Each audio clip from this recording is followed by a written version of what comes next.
அவன் பார்வோனின் கை எப்பொழுது ஓங்க துவங்கிறது என்றால் பைபிள் சொல்லுகிறது, யோசேப்பை அறியாத வேறொரு ராஜா அங்கே வந்தான்.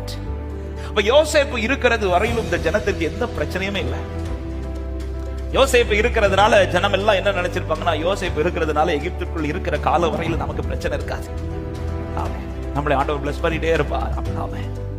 யோசேப்பு இல்ல, யோசேப்பின் பெயரும் இப்ப இந்த பட்டணத்துல இந்த எகிப்துல சொல்லப்படல. இதனால என்ன அவங்களுக்கு உண்டாகுதுன்னா, பிரச்சனை ஜாஸ்தி ஆகுது, கூக்குரல் ஜாஸ்தி ஆகுது, பெருமூச்சு ஜாஸ்தி ஆகுது. இந்த கூக்குரலுடைய சத்தத்தினுடைய ஒரு அர்த்தம் என்ன தெரியுமா? இனி என் லைஃப்ல இந்த வாக்குத்தத்தம் நிறைவேற வாய்ப்பே இல்ல. ஆண்டவர் மோசேயை கூப்பிட்டு சொல்றார், நீ போய் சொல்லு, நான் இருக்கிறவராகவே இருக்கிறேன். காலம் தாண்டினாலும், காலங்கள் மாறினாலும், உன் பிரச்சனை ஜாஸ்தி ஆனாலும், சொன்னது கர்த்தரானால் சொன்னது போல நடக்கும் என்று விசுவாசிக்கிறவங்க சத்தமாய் ஆமென் சொல்லுங்க பார்க்கலாம். ஆமென், ஹல்லேலூயா, ஆமென். வாக்குத்தத்தம் உடையவன் லைஃப்ல பிரச்சனை ஜாஸ்தி ஆகுதுனாலே வாக்குத்தத்தம் நிறைவேறும் காலம் வந்து விட்டது.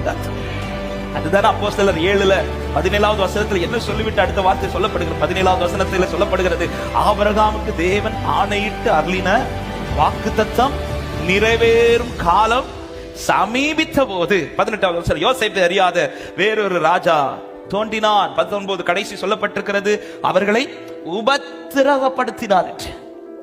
அப்ப எப்ப இந்த உபத்திரவம் ஸ்டார்ட் ஆச்சுன்னா, வாக்குத்தத்தம் நிறைவேறும் காலம் எங்க வந்துட்டா? எத்தனை பேர் நம்புறீங்க? பக்கத்துல வந்துருச்சு. எப்ப பக்கத்துல வந்துட்டுன்னு எதை வச்சு சொல்றேன்? நான் படுற உபத்திரவத்தை வச்சுதான் சொல்றேன், நான் படுற கஷ்டத்தை வச்சு சொல்றேன். என்ன